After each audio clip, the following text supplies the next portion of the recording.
E aí, pessoal, tudo bem? Como é que vocês estão? Então vamos continuar aqui. O resultado disso é que toda rádio nacional é um tipo de mundo totalitário em si mesmo, zurrando noite e dia propaganda para pessoas que não têm como ouvir nenhuma outra coisa.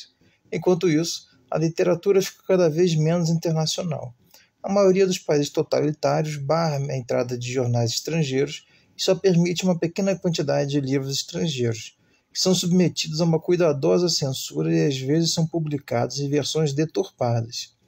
Cartas que circulam de um país a outro habitualmente são adulteradas no meio do caminho.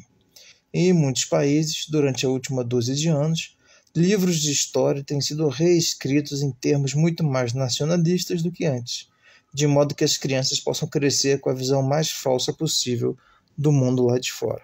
Tribune, 12 de maio de 1944. Então, esse capítulo é interessante porque ele está falando do controle que a gente tem do fluxo de informações numa sociedade, ou de uma sociedade para outra. Como assim?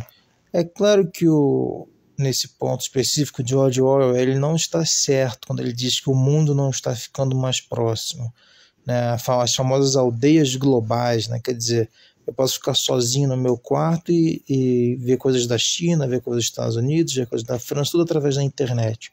Obviamente não tinha internet na época do George Orwell, só que o George Orwell está vivendo uma época interessante do ponto de vista histórico e sociológico, que é o quê? Existem grandes tecnologias, televisão, rádio, jornal, carta, qualquer outra coisa do tipo, mas ao mesmo tempo as sociedades estão seguindo um caminho autoritário. Então você tem vários meios de comunicação, mas que são utilizados para o controle da informação e não para a liberdade da informação. Então é por isso que ele está dizendo, olha, você tem a rádio e a TV e elas são usadas para impedir a liberdade de informação, ou seja, aquele partido político ou um grupo empresarial, ou se for uma ditadura, um grupo de militares, eles controlam todas as fontes de informação e ficam jogando na tua cabeça, repetindo sempre as mesmas coisas, né? Ou seja, são as coisas que eles querem que você acredite, né? Aquela famosa frase do Goebbels, uma mentira dita 1000 vezes se torna verdade, mas isso só acontece se o cara falar essa mentira no rádio, no jornal, na TV, na revista em quadrinho, na entrevista jornalística, tudo. Ficar sempre martelando aquela coisa na tua cabeça e não permitindo que vozes críticas apareçam. Então o George Orwell está apontando isso nesse capítulo e ele termina com chave de ouro, que é essa reescrita da história, né? Que é uma coisa que nós temos hoje em dia. Então a pessoa não quer que apareça no livro de história que os bandeirantes de São Paulo eram basicamente sequestradores, era isso que eles eram, né?